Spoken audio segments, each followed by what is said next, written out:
मैंने present perfect जो पढ़ाया था वहां पे मैंने अच्छे से समझाया है कि क्या गलती करते हैं, फिर भी अराइव्ड। ओके, ठीक है। पुलिस आने से पहले ही क्या हुआ था, उसने क्या किया था, उस बेचारी बुढ़िया को लूट लिया था। ठीक, तो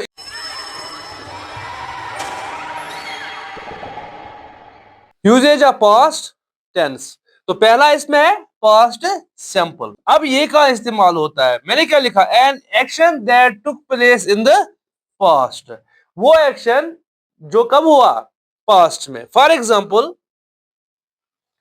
I read the book yesterday. ठीक है, आई रेड द बुक, क्योंकि रीड की दूसरी फॉर्म जो है वो है रेड, लेकिन स्पेलिंग वही रहती है, और तीसरी फॉर्म भी यही है, तो स्पेलिंग सेम रहती है इसकी। I read the book yesterday. तो याद रखो, यहाँ पे एक गलती हो जाती है बच्चों से। मैंने प्रेजेंट परफेक्ट जो पढ़ाया था वहां पे मैंने अच्छे से समझाया है कि क्या गलती करते हैं, फिर भी अगर आप लोगों ने वो वीडियो नहीं देखा है जाके वो वीडियो देख लीजिए, लेकिन फिर भी थोड़ा सा मैं यहाँ पे बता देता हूँ, ठीक है ना। अगर आप ये सेंटेंस लिखते हैं ऐसे, I have read the book yesterday। मैं फिर से कहूंगा, ये एसएसबी एग्जाम्स में आता है। तो यहां पे देखिए, I have read the book yesterday, मैंने वहां बताया था, यहां पे भी बता रहा हूं। यहां अगर यहां तक ये होता, कहां तक, यहां तक, I have read the book, कोई इशू नहीं था इसमें, ठीक है। जब इसके साथ ये यस्टरडे लगा, ठीक है, तो ये सेंटेंस क्या हो गया, गलत हो गया, तो ये सेंटेंस गलत हो गया, ठीक है ना। जब ये सेंटेंस गलत हो गया तो ठीक सेंटेंस क्या रहेगा, जो आपके सामने ऊपर मैंने लिखा है। अब ऐसा क्यों होता है, ये मैंने वहां प्रेजेंट परफेक्ट में समझाया है, आप वहां जाइए, वीडियो देखिए, आप लोगों को जरूर समझ आएगा।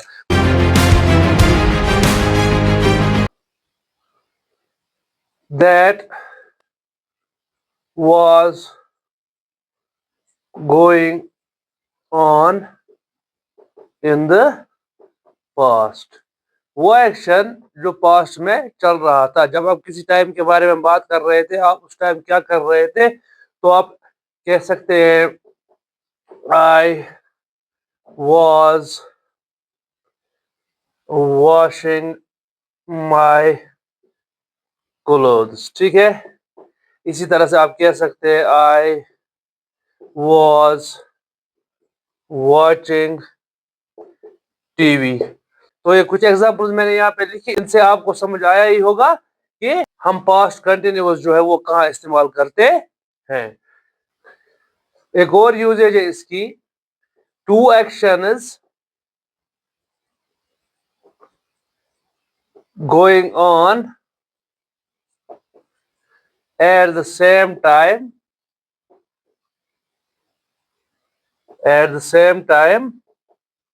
In past.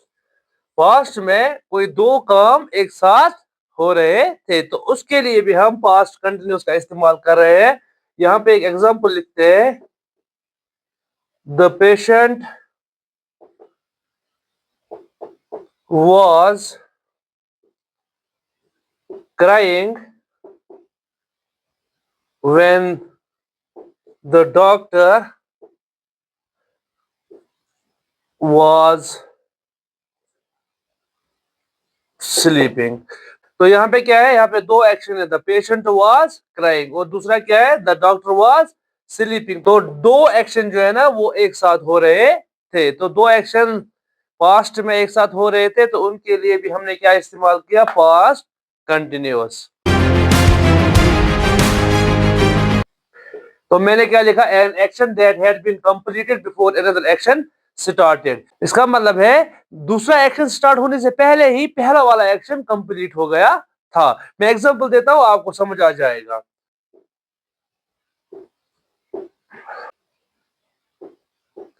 He had robbed the old woman before the police arrived.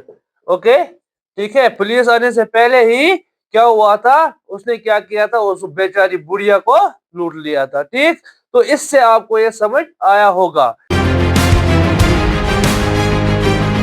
Past perfect continuous, past perfect continuous हम वहां इस्तेमाल करते हैं जहां पे एक एक्शन अभी खत्म हुआ ही नहीं होता है, दूसरा स्टार्ट हो जाता है। For example, we had been watching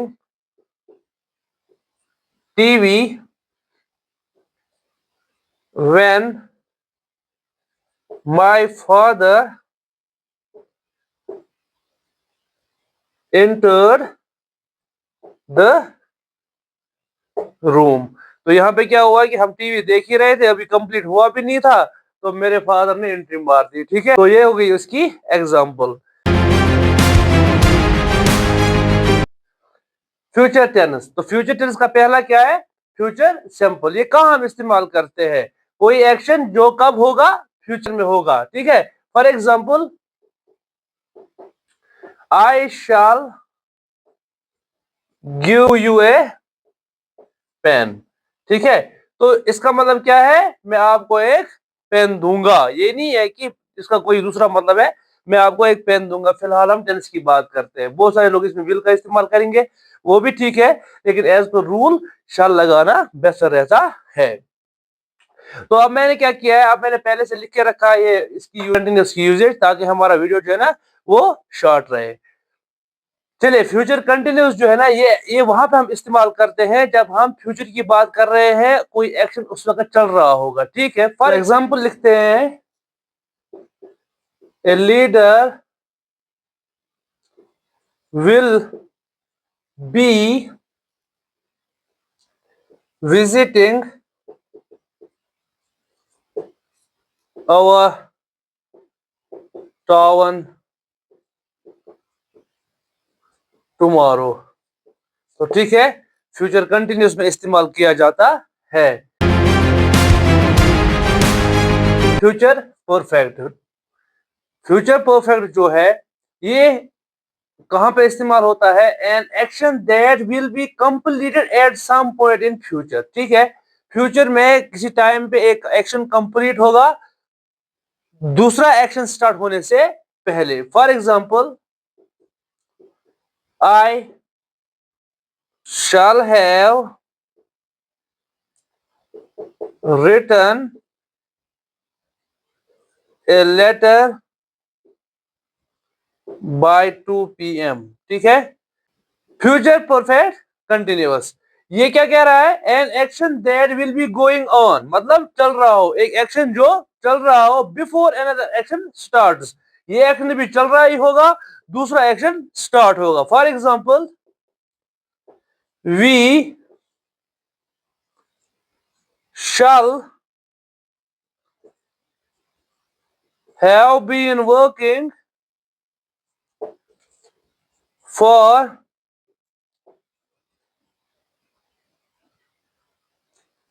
2 hours before you come back. समझ आया यहां तक? तो यहां क्या बता रहा है, we shall have been working for 2 hours, हम 2 घंटे से काम कर रहे होंगे जब आप वापस आओगे। तो वापस आने से पहले इन्होंने पहले ही 2 घंटे काम किया होगा, मतलब एक एक्शन जो है ना वो चल रहा होगा, तो उसके आने का एक्शन स्टार्ट होगा। ठीक, ये फ्यूचर के लिए। तो यहाँ पे हमारा फ्यूचर टेंस भी कंप्लीट हो गया। और अगर आपको ये वीडियो अच्छा लगे तो वीडियो को लाइक करना, शेयर करना और चैनल को सब्सक्राइब करना। Thank you.